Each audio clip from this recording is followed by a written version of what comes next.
Bueno, Dios les bendiga. Vamos ya en la clase 103.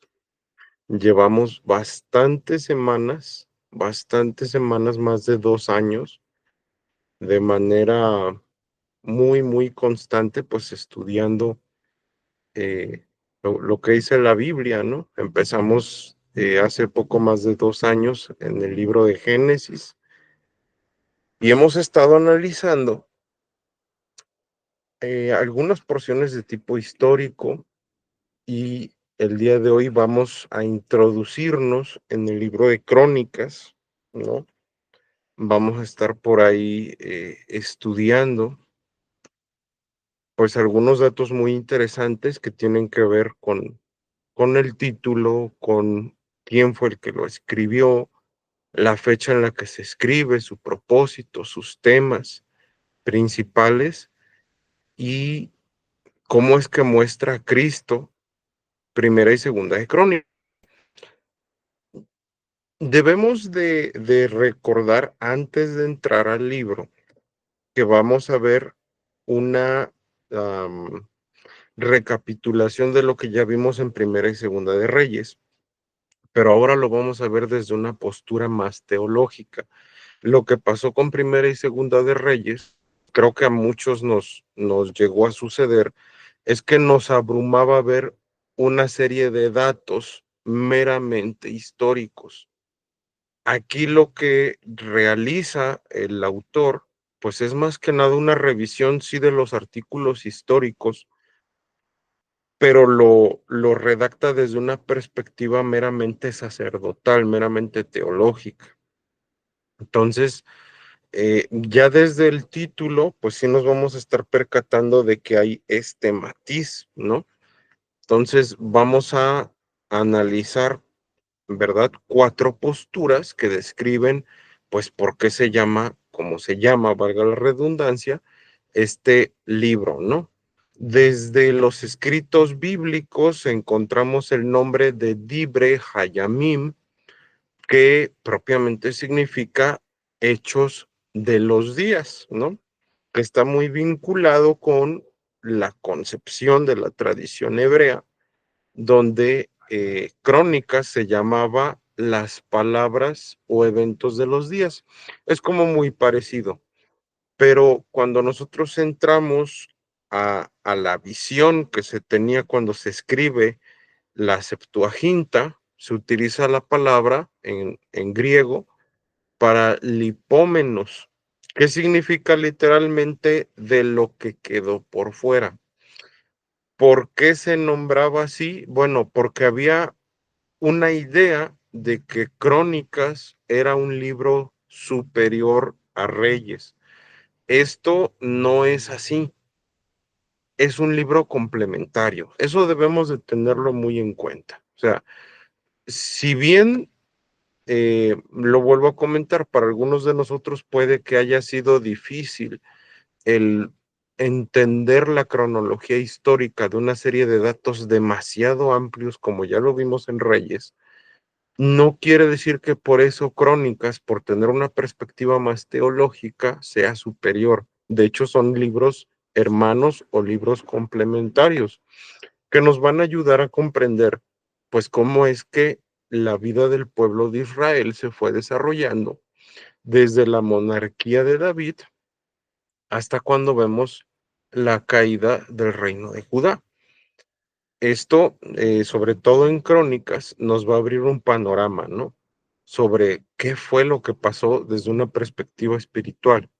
De hecho, Jerónimo llega a entender a Crónicas, al igual que Martín Lutero, como esta idea de las narraciones de toda la historia divina.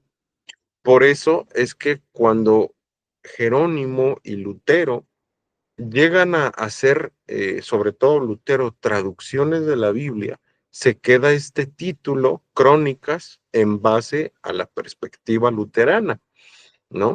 O sea, realmente este título se lo debemos principalmente a Lutero, quien es el que adopta una postura como más integral, una comprensión más clara, pues de los propósitos precisamente de cómo existe esta correlación entre crónicas, reyes, ¿sí? Eso es en cuanto al título. Ahora, vemos dos posturas referentes a quién fue el que escribió, ¿no? Prácticamente vemos la postura de la tradición judía, donde se considera que el autor pues fue Esdras, ¿no? De hecho, algunos estudiosos bíblicos consideran que esta postura es la adecuada por dos factores principales. El primero, porque el libro de Crónicas pues fue escrito después del exilio de los judíos en Babilonia, muy cercano a la época del ministerio de Esdras. Otro elemento con el cual ellos avalan esta postura es que hay muchos pasajes en Crónicas que están muy íntimamente relacionados con las preocupaciones sacerdotales que poseía Esdras. Pero incluso en este punto encontramos otra postura. O sea, hay algunos estudiosos bíblicos que no están de acuerdo con pensar que Esdras es quien escribe el libro de Crónicas. ¿Por qué? Porque cuando nosotros nos ponemos a estudiar el libro de Esdras, nos vamos a percatar de que Esdras está muy preocupado por el pecado del matrimonio interreligioso en el pueblo, que es algo que ya se venía viendo desde el libro del Éxodo. ¿Y qué es lo que pasa? Cuando estudiamos Esdras y estudiamos Crónicas, ese es un punto que no nos cuadra, ¿no? Porque bien la comunidad de estudiosos bíblicos llega a percatarse de que Crónicas no hace énfasis en ese punto del pecado del matrimonio interreligioso. Entonces, algunos han optado por pensar, pues, en un autor anónimo, en alguien que desconocemos evidentemente su identidad, porque no se declara abiertamente quién lo escribió, pero que pudo haber sido parte de la corte sacerdotal. Entonces, digo, eso es como un dato muy, muy interesante que nosotros encontramos en el libro de Crónicas, ¿no? Ahora, también existen posturas distintas sobre cuándo se escribe, pero todas giran en torno a que fue redactado después del exilio en Babilonia, ¿sí? De hecho, hay algunos que se basan directamente de la Biblia y dicen que sobre todo los últimos versículos de Segunda de Crónicas, pues indican que fue escrito evidentemente después de la liberación de los que estuvieron en Babilonia, ¿no? Por allá del 538 antes de Cristo. Pero hay otros estudiosos bíblicos que dicen que no, que muy probablemente se escribió por allá del 331 antes de Cristo. ¿Por qué? Porque se realizó un análisis del discurso del libro y no se encuentran influencias helénicas dentro de la cosmovisión filosófica del texto del libro de Crónicas. O sea, no vemos que haya una influencia del pensamiento helénico en esta época, evidentemente, ¿no? Pero hay otros estudiosos bíblicos que dicen que la fecha de redacción, y se parece mucho a la primera, fue por allá del 520 antes de Cristo, cuando se reconstruye el templo bajo la dirección, ¿no? O bajo la época de Zorobabel, y los expositores de esta postura utilizan tres argumentos principales pues, para poder sustentar lo que ellos consideran adecuado, ¿no? Que primero dicen que el cronista, pues de una forma muy consistente está presentando al templo y genera una asociación muy estrecha con la línea de David. O sea, hay mucho ese énfasis donde se narra mucho la fidelidad de Dios al tener a alguien de la descendencia de David en el trono. Otro de los puntos que ellos utilizan es que se presta mucha atención a algunos detalles de los deberes sacerdotales. Entonces, eso hay que tenerlo muy en cuenta porque evidentemente al haberse restaurado el templo, se buscaba entender qué hacían los sacerdotes, cuál era el nuevo orden que se debía de seguir, porque recordemos que ya había sido destruido el templo de Salomón, ya habían llegado las personas de Babilonia y lo habían destruido totalmente, se habían llevado todos los instrumentos sagrados, ya habían regresado y entonces había que restaurar el culto religioso. Y otro punto que ellos ocupan para poder sustentar esta última postura es que hay una omisión muy clara de la caída de Salomón debido a los matrimonios interreligiosos. Y esto sugiere que Crónicas pudo haberse escrito incluso antes de que el matrimonio mixto se considerara como un problema de la comunidad que se encontraba regresando del exilio de Babilonia. Entonces, digo, este último punto sobre todo es un punto al que hay que tenerle eh, cierto recelo. ¿Por qué? Porque el problema del matrimonio interreligioso no empezó ahí, empezó desde el libro del Éxodo. Entonces, eso hay que tenerlo presente. Ahora, vamos a estar analizando también, pues, cuál es el propósito del libro. A grandes detalles, y aquí quiero citar precisamente a Gabriel Fierro y a Ana Laura Castillo, que ellos son algunos editores muy importantes en el grupo de la editorial Verbo Divino. Ellos dicen literalmente que el propósito del libro es proveer desde una perspectiva evidentemente sacerdotal indicios suficientes para que el pueblo de Israel pudiera tomar realmente un compromiso de adquirir rasgos propios de identidad como pueblo de Dios. Es un punto muy interesante que encuentran Gabriel Fierro y Ana Laura Castillo, ¿sí? Al final del día nosotros, y ahorita lo vamos a analizar, sobre todo en la última sección, sí debemos de comprender que si es cierta esta postura que los autores señalan, este libro estaría cumpliendo un propósito muy parecido a Deuteronomio, porque Deuteronomio recordemos que es un condensado de todo lo que había pasado desde el Éxodo, ¿verdad? Hasta el momento en el que las generaciones, hijos de los que mueren en el desierto, entran a la tierra prometida. Entonces, Crónicas vendría siendo algo muy parecido a Deuteronomio, cumpliendo la función de recordar todo lo que había pasado, ¿sí? Ahora, ¿qué temas principales encontramos? Y si puede, apúntenlos porque lo vamos a retomar más adelante y sobre todo el tercer punto de bendición y juicio divino es un punto en la cristología muy, pero de verdad muy complejo, ¿sí? Tienen tres temas principales del libro de Crónicas, tanto primera y segunda de Crónicas. Se analiza al pueblo de Dios, al rey y el templo y la bendición y juicio divino. ¿Qué dice del pueblo de Dios? Bueno, propiamente cuando se habla del pueblo de Dios, dice Crónicas, es que se habla de este pueblo como heredero de las promesas del pacto de Dios, ¿sí?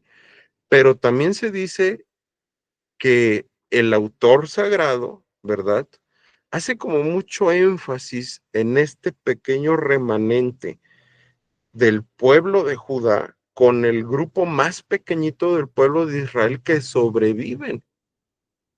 Que nosotros recordemos esto, las personas que estuvieron en Babilonia estuvieron 80 años, lo que quiere decir que por lo menos, todos los que habían ido habían muerto, todos. Y los que regresan, muy probablemente hijos o nietos, pues tenían que recordar sus raíces, que recordar su religión, que recordar que ellos fueron marcados por Dios. Pero si ellos crecen en Babilonia, evidentemente adoptan las costumbres de Babilonia, la ideología de Babilonia. Entonces, cuando Ciro y Darío entran, ¿verdad? En esta estela del gobierno político, pues permiten precisamente que regresen a reconstruir el templo, sí por una cuestión política, por no tener problemas, por no tener un golpe de Estado, pero también de alguna manera se buscaba que el pueblo de Dios entendiera su identidad, identidad que se había perdido con la generación que murió en Babilonia y que fue diluida y pasada a los hijos y muy probablemente a los nietos. Entonces, eso es un punto central, la readopción de la identidad centrada en un marco teológico, en un marco de la teología propia, o sea, en un eje de articulación central donde la persona de Dios permeara la identidad. Eso hay que tenerlo muy claro. Ahora, cuando se habla del rey y el templo, tiene mucho que ver con la identidad. ¿Por qué? Porque cuando leemos crónicas, se hace mucho énfasis en la conservación de la línea davídica, o sea, de los descendientes de David que estaban en el trono. Todo esto sí habla de la gracia de Dios, sí habla del cumplimiento de la palabra de Dios, pero hay muchos, muchos datos que van a estar haciendo hincapié en algo que tiene que ver con la escatología o con el porvenir. Hay una cita que es muy importante que nosotros tengamos ahí presente. Es Primera de Crónicas, si gusta por ahí buscarlo, Primera de Crónicas 17 versículos 11 y 12.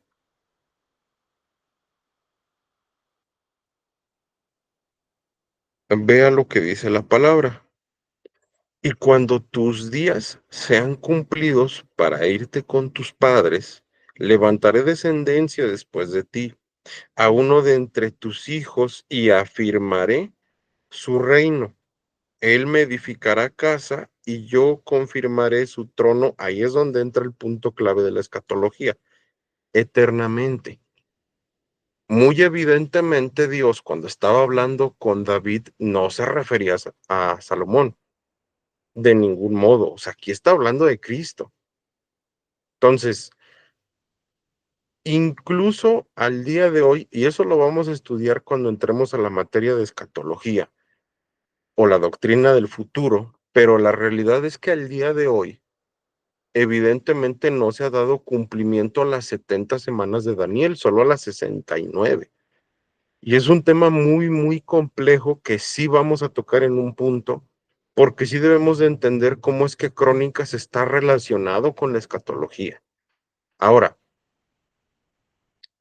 cuando nosotros hablamos del templo, también hablamos de este énfasis que se hace en el ordenamiento sacerdotal, en su trabajo, y esto, ahorita lo vamos a tocar, pero es un muy claro ejemplo de toda la riqueza que existe referente a la restauración del servicio sacerdotal en cuanto a simbología y en cuanto a cristología. Ahorita les voy a poner una imagen en las diapositivas que pues es muy importante que lo observemos porque vamos a ver de qué estamos hablando propiamente cuando hablamos de el culto o de qué es lo que se tenía que restaurar, ¿no? Y cuando vemos la bendición y el juicio divino, pues propiamente vemos que el pueblo estaba pasando por situaciones difíciles, sí, pero ¿por qué? Porque evidentemente ellos habían desobedecido a Dios. Entonces, el autor de Crónicas sí nos dice algo muy a voz callada, le quiero llamar, pero es precisamente que el pueblo, y ustedes nótenlo, lo vamos a estar viendo en todas y cada una de las de las partes de Crónicas. El pueblo fallaba, clamaba a Dios, Dios respondía, ¿sí?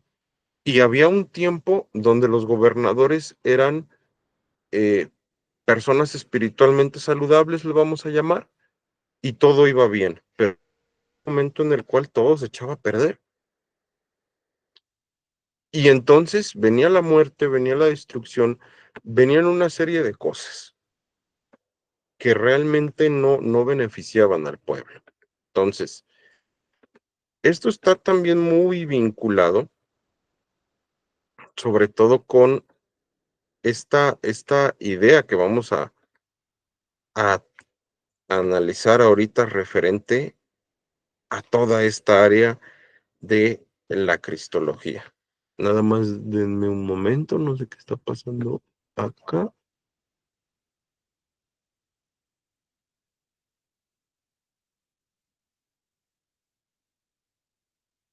Si se logra ver la siguiente diapositiva. No, mi hermano. Ok, denme un pequeño segundo, no sé qué pasó con el equipo.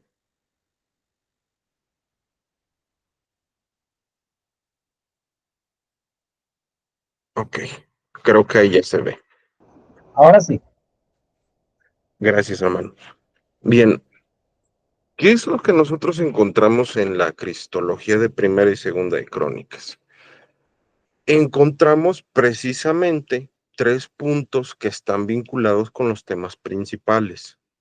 Primero, me regreso un poquito, hablábamos del pueblo de Dios.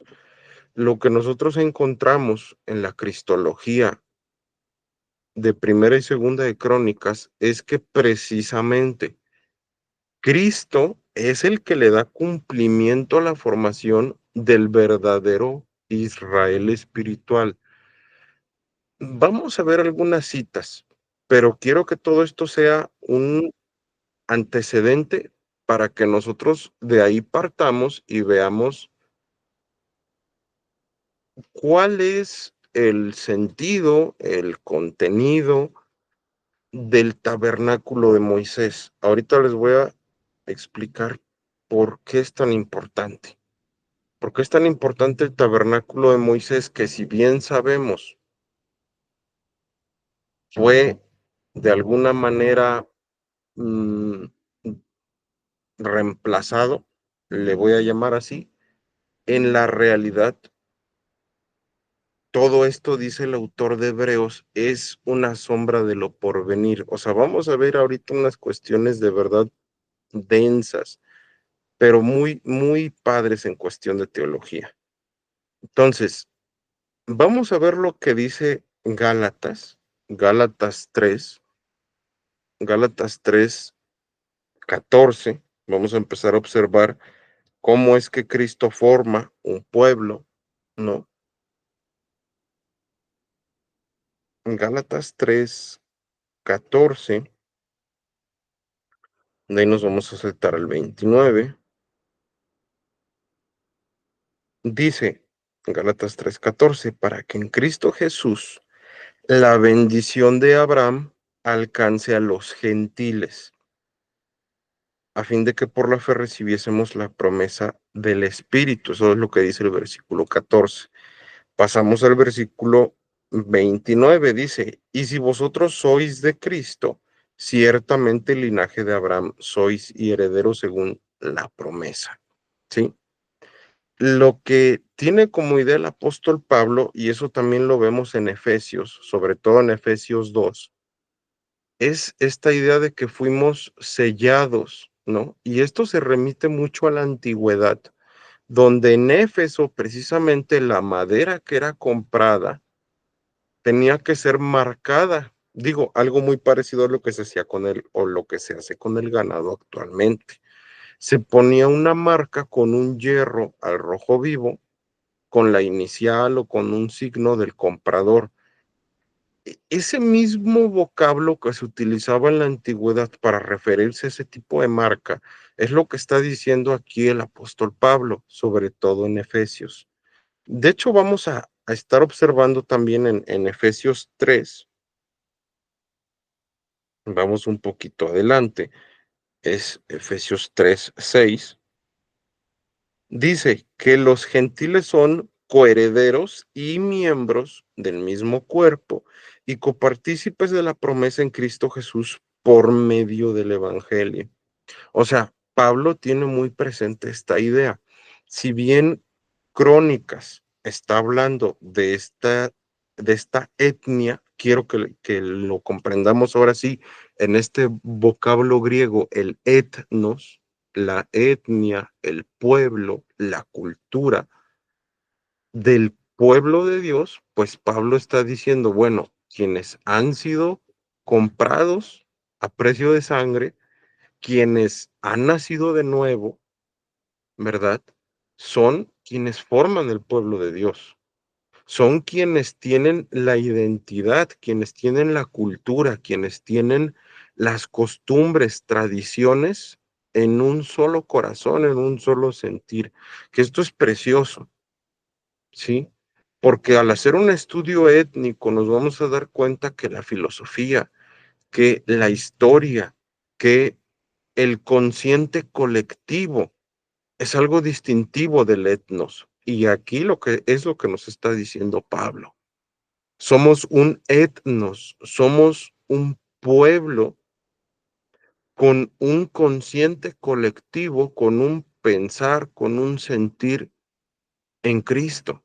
Esto es algo maravilloso y es algo que nos dice Crónicas desde la Cristología. Ahora, cuando nosotros, me vuelvo a regresar un poquito, cuando nosotros vemos este tema del rey y el templo, pues se nos va a vincular mucho con dos aspectos principales, que desboca o que deriva en uno tercero, ¿sí? Cristo es el cumplimiento perfecto de el reino que se había prometido, que ya lo vamos a ver mucho sobre la línea de Judá, pero es el cumplimiento perfecto de este descendiente de David que estaría en el trono. Digo, cuando nosotros analizamos sobre todo Apocalipsis, vamos a estar yendo ahorita Apocalipsis,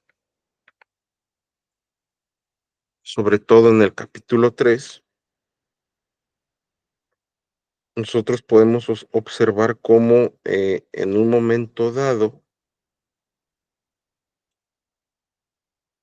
a la iglesia de la Odisea, el versículo 21, le dice lo siguiente: al que venciere, le daré que se siente conmigo en mi trono, así como yo he vencido y me he sentado con mi Padre en su trono. La idea que está en este momento semblanteando, poniendo en relieve Jesús, en este momento específico de Apocalipsis, es su calidad como rey, es su calidad sobre todos los demás reyes que han existido porque Él es eterno, ¿sí? Y ese no es un punto a lo mejor difícil de entender. Lo que sí nos va a resultar bastante interesante, muy rico teológicamente, muy, muy rico filosóficamente también, es que, y me quiero volver a regresar para que lo tengamos así fresquito. ¿Por qué el templo? O sea, ¿qué tiene que ver el templo con Cristo? Bueno, ahorita lo vamos a observar. Estoy tratando de ponerles aquí una imagen, creo que ya me dejó, pero vamos a hacer un pequeño recuento de lo que vimos en más de 20 semanas cuando estudiamos el libro de Levítico. O sea, es un tema súper complicado. Les voy a mostrar una cita que nosotros podemos encontrar en la Biblia, en la BTX de cuarta generación. Si pueden buscarla, por favor, se los agradecería mucho porque al final del día es de las versiones que realmente muy pocas personas conocen. Juan 1:14, busquen por favor esa cita y si tienen otra versión de la Biblia está muy bien, pero sobre todo esta,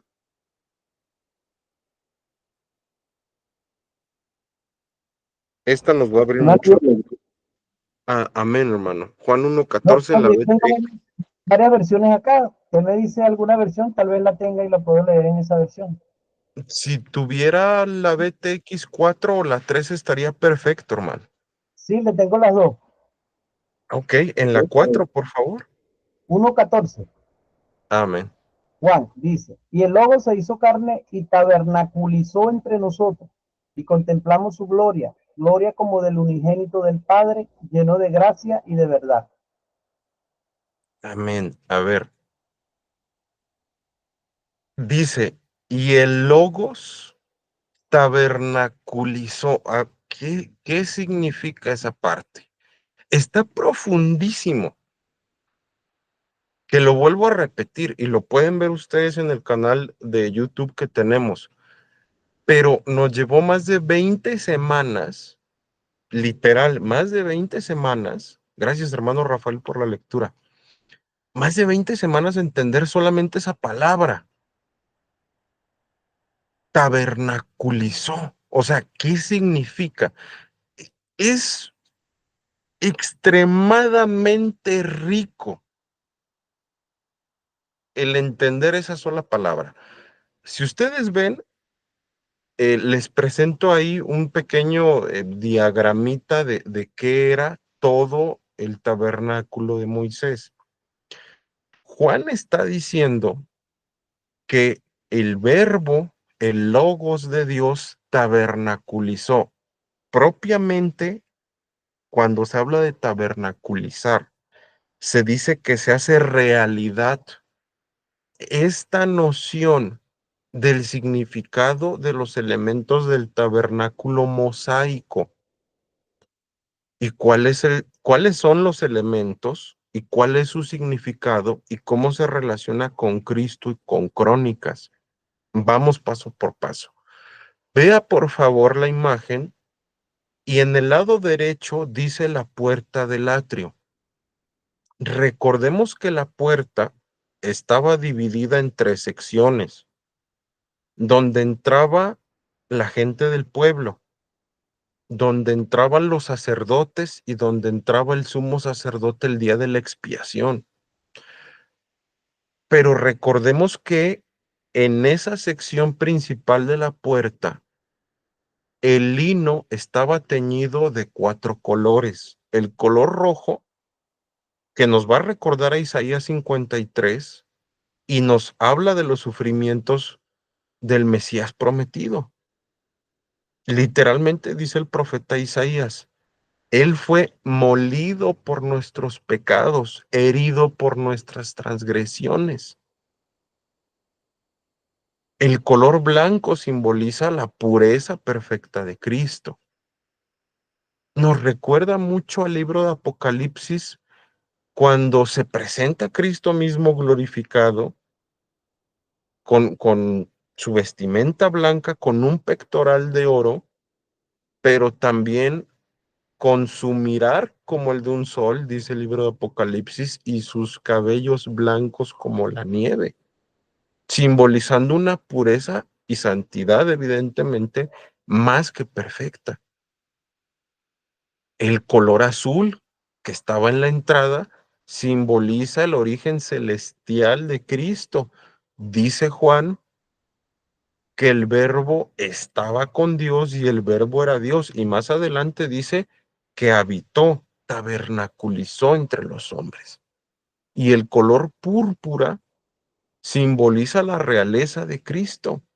Vemos en Apocalipsis que literalmente se nombra a Cristo como Rey de Reyes y Señor de Señores. Y nada más estamos hablando de los colores de la entrada o lo que se conoce como la simbología policromática. Cuando se entraba al recinto lo primero que se veía después de la puerta del atrio es el altar de bronce. ¿Qué significa el altar de bronce? El altar de bronce, mis hermanos, era un lugar donde se ejecutaban los animales, donde se sacaban las vísceras y el animal era consumido por fuego. El bronce propiamente era utilizado para disipar el calor. Pero ¿cuál era la noción de los cuernos del altar? Porque el altar tenía cuernos. ¿Por qué se destazaban ahí los animales? Bueno, el autor de Hebreos nos dice que todo esto es una sombra de lo que iba a pasar. Y recordemos nuevamente Isaías 53. Lo primero que veía la persona cuando llegaba al recinto sagrado era la necesidad de recibir expiación. ¿Qué es la expiación? Simple y sencillamente, y eso hay que entenderlo, es el acto de Dios de cubrir el alma de un pecador de las consecuencias de su pecado, que es el propio juicio de Dios. Dice literalmente Hebreos que sin derramamiento de sangre no hay remisión de pecados. O sea, si no se pagaba por medio de la muerte, no se liquidaba la deuda. Y aquí es donde vemos algo maravilloso. ¿Por qué? Porque el cumplimiento por medio de la muerte de Jesucristo tiene un carácter vicario y expiatorio. Vicario porque muere en lugar de nosotros. Expiatorio, y eso hay que entenderlo, cubre la deuda penal, sí, pero no se queda en cubrir la deuda, sino que da un paso más allá y dice Hebreos que si Moisés, que si el ordenamiento de los sacerdotes en la época de Moisés buscaba con el sacrificio en el altar de bronce purificar la carne, pues tan cuan más la sangre, dice el autor de Hebreos, de Jesucristo, limpiará nuestras conciencias para que sirvamos al Dios vivo. O sea, esa parte cognitiva, el pensamiento y la emoción no lo cambia nadie más que Dios. ¿Qué es el pensamiento? La interpretación de la realidad. Lo que se conoce como la subjetivación, lo que es el que de manera muy puntual internalicemos la interpretación de la realidad. Y hay una serie de mecanismos ahí que no se los puedo explicar porque sería demasiado larga la sesión, pero guardamos lo que interpretamos del mundo. Eso es el pensamiento, altamente complejo y viene de la mano de las emociones. Y en ese preciso momento que se cumple todo este proceso de la expiación, ¿verdad? El sacerdote pasaba a lavarse la fuente de bronce. Es importantísimo entender que la fuente de bronce fue hecha con los espejos de las mujeres que salieron de Egipto. Y lo que pasaba al estar pulido el bronce con el cual las mujeres se veían, porque recordemos que no había vidrios para ese tiempo, el sacerdote se cambiaba y se reflejaba su figura, su imagen, enfrente de la fuente de bronce cuando se estaba lavando. O sea, esta fuente significa mucho, porque cuando hay un acercamiento, recordemos que el agua en algunas porciones tiene que ver con la palabra de Dios. Cuando hay un acercamiento a Cristo, cuando hay un acercamiento al verbo de Dios, nos vamos a ver confrontados, nos vamos a ver tal cual somos. Entonces el sacerdote no se quedaba en la fuente de bronce. Ya había pasado el pueblo a la puerta del atrio, ya habían visto en el altar de bronce o en el altar del holocausto cómo se levantaban los animales, generaba la conciencia de que necesitaban perdón, de que la paga del pecado, dice Pablo, es muerte. Entonces el sacerdote, después de lavarse, después de ver su reflejo, pasaba al lugar santo, y vean que hay tres elementos. La mesa de los panes sin levadura, que propiamente el pan simboliza el ofrecimiento, porque había 12 panes, muy curiosamente igual que 12 tribus, y se les ponía incienso encima. Estaba el candelero de oro que trabajaba con el aceite de oliva. Y eso nos recuerda mucho a Lucas, en el momento en el que Cristo estaba a punto de ser apresado para su ejecución. El altar del incienso. ¿Cómo es que se prendía el incienso? Se tenían que regresar al altar de bronce, tomar un carbón encendido y regresar al altar. O sea, el incienso simboliza la adoración. Pero ¿qué es lo que pasa? La adoración se encendía por medio del entendimiento de la muerte, del entendimiento del propósito de la muerte vicaria, de la muerte expiatoria. Ese es el fundamento de la adoración. Y parece extraño o difícil a lo mejor de comprenderlo, pero la realidad es que todo servicio que se diga cristiano debiera de llevar a la persona a ser consciente de que la muerte de Jesús es el único motor, es el único medio por el cual podemos tener paz, por el cual nos podemos ofrecer como en la mesa de los panes sin levadura, por el cual podemos tener entendimiento, así como del candelero de oro. Porque aquí hablamos de la teología de la iluminación y hablamos mucho de Tomás de Aquino y de la comprensión de la realidad. Y entonces en el día de Yom Kippur se llegaba una vez al año al lugar santísimo. ¿Qué había en el arca del pacto? Bueno, había en la parte superior una tapa con dos seres angelicales que miraban para abajo. En el propiciatorio se ponía sangre. El sumo sacerdote, con ropa blanca de fondo, con una vestimenta en la parte superior con los colores de la simbología policromática,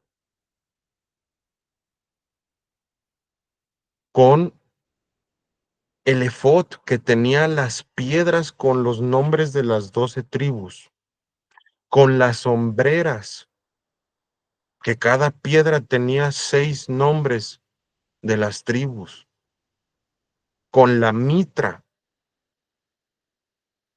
con la banda de oro que decía en hebreo santidad a Jehová, se presentaba y entonces observaba cómo estos seres angelicales tallados en la tapa del arca miraban para abajo. ¿Por qué miraban para abajo?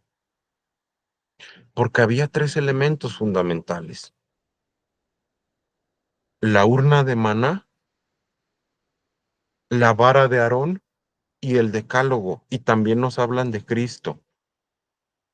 La urna de maná nos va a recordar a lo que dice Jesús en el Evangelio de Juan. Dice el Señor: yo soy el pan de vida que descendió del cielo. Y es eso que está diciendo Jesús, el yo soy, en griego es ego eimi, y es el equivalente al tetragramatón en hebreo.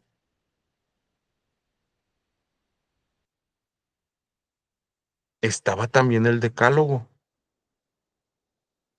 Y nos remitimos nuevamente a Juan capítulo 1.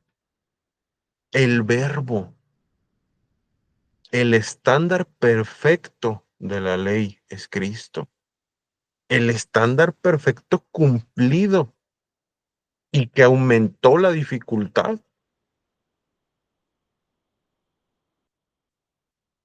Y también vemos la vara de Aarón que reverdeció, que es una señal de la resurrección de Cristo. O sea, vean, digo, aquí lo estamos viendo muy rápido, pero vean todo lo que simboliza.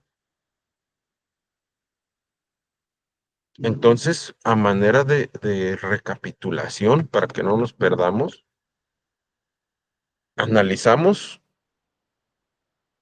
el título, quién probablemente lo escribió, una fecha aproximada de composición del libro, su propósito, que es principalmente recordar esta idea de la identidad que se había perdido porque se regresa de Babilonia y aquellos que ingresaron, los padres evidentemente habían muerto. Pero la cristología de Crónicas es altamente exquisita de analizarla. Y el propósito de nuestro estudio será comprender cómo es que Crónicas entiende toda la historia de la redención y cómo es que se aplica evidentemente a la redención que nos da Cristo, porque tiene una aplicación actual.